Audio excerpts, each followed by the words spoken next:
Chateaubriand, qui ne s'entendait pas bien avec Napoléon de son vivant, dira le plus bel hommage à son sujet.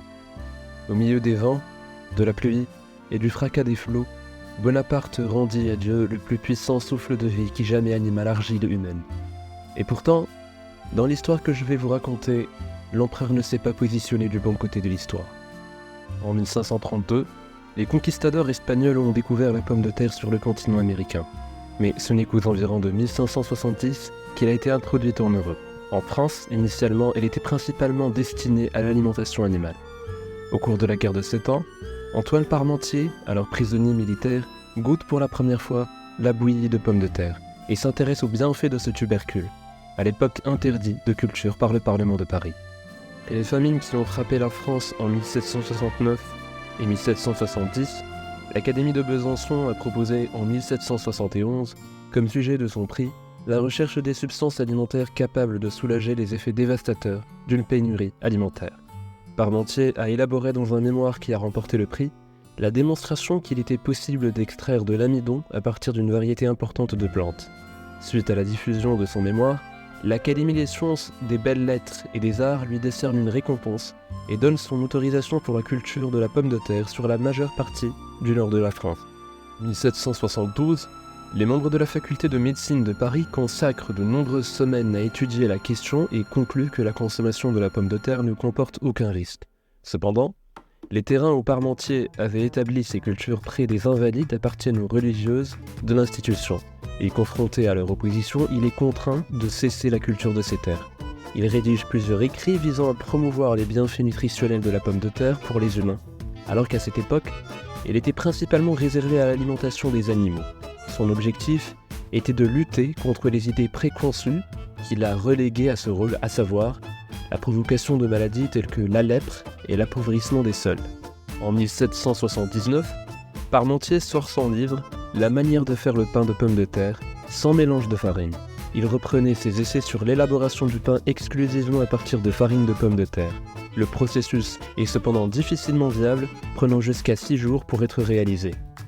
Le 24 août 1786, réunissant quelques-unes des fleurs de pomme de terre, il les présente à Versailles en compagnie du botaniste Philippe-Victoire Lévesque de Vilmorin, juste avant la fête de Saint-Louis, au roi Louis XVI. Ce dernier prend aussitôt une fleur pour la placer à sa boutonnière, tandis qu'une autre est délicatement posée dans la coiffure de Marie-Antoinette. Le monarque lui déclarera « La France vous remerciera un jour d'avoir trouvé le pain des pauvres ». Parmentier a également fait la promotion de la pomme de terre en organisant des dîners où il invitait des convives de marque tels que Benjamin Franklin ou Lavoisier. Le 29 octobre 1778, il a orchestré la démonstration de la cuisson du pain à base de farine de pomme de terre devant les fours de la boulangerie de l'Hôtel des Invalides en présence de ses invités. 1er novembre, tous les convives se réunissent à la table du gouverneur des Invalides pour déguster le pain ainsi qu'une vingtaine de plats préparés. Malgré un résultat gustatif décevant, le journal de Paris qualifie l'événement de découverte la plus significative du siècle.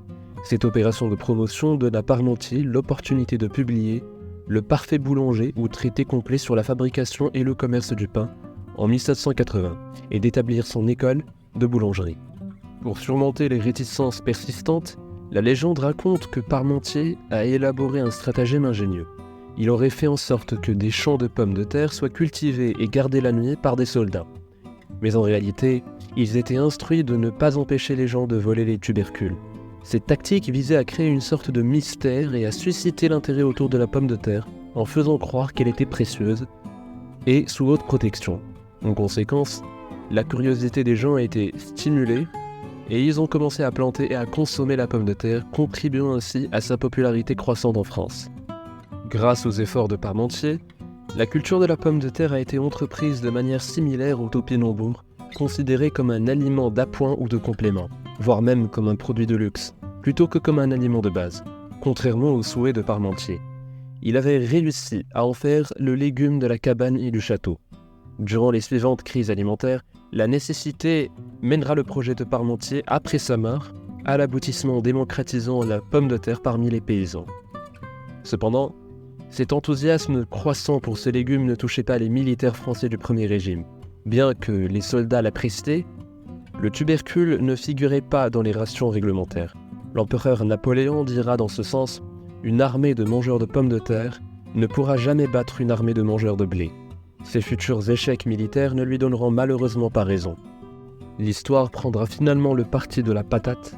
La saga de la pomme de terre en France, depuis son introduction d'Amérique jusqu'à sa reconnaissance et son adoption par les Français, est marquée en partie par l'opiniâtreté et la persévérance d'un seul homme, Antoine Parmentier. Aujourd'hui, la pomme de terre est devenue un pilier de l'alimentation française, symbole de résilience et de persévérance face à l'adversité.